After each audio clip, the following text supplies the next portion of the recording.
manggo toto kadewi soyo indriaksa soro maruto pawono para makono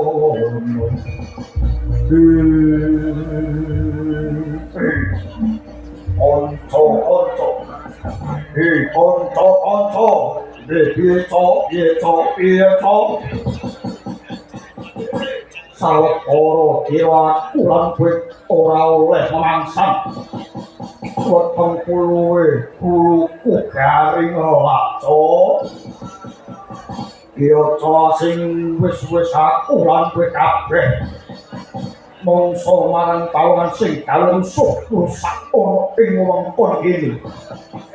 nanging kok wis pirang-pirang dina saya ora ono sing gawe kalungsuh iki pandra lan kowe do mangan apa to iya to aku ora iso ngecek kok sayange aku luwe ya wong lek lagi ngecek tetring kok kok ngomong dan rapot wae to ayo to aku yo sarujuk ojo ngau kawar-kawar to aku lan kowe kabeh wis diwenehi angger-angger dari Gusti Kang letrik aku kaya wis ora kuat tok iki mendip kok sinyal marang manungsa nanging mung kanggo pawongan sing bisa dipangan lho tegese wong sing bisa dipangan kuwi piye wong sing kena dipangan ngono tegese wong sing akeh marang panenggahe sarta wong sing tansah cedhak salam hak angkor lan durjana sabab wong kang hambek watak angkara mono mesti wae mung kadereng anggone nyumbar marang nafsu temah uripe tansah mujo marang nafsu ing kono manungsa bakal lali marang Gusti Kang Agara Saged apate wong kang lali marang Gustine mesti wae kapan keseluruh uripe mung nemu pembantu nah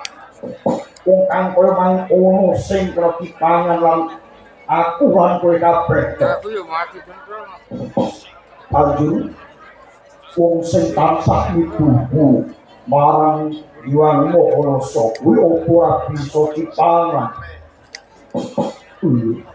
ojo kok nganti nyenggol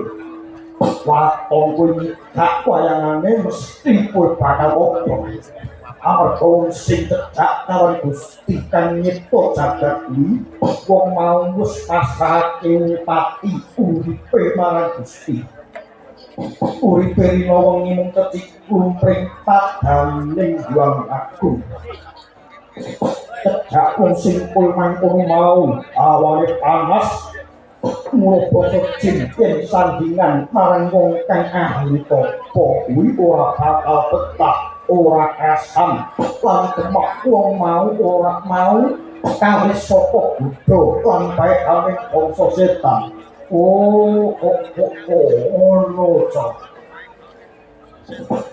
kula talak coba to kae waspadakno ora prau sajake yen iki ono ondo seger kae mesti ora manungsa banjur piye to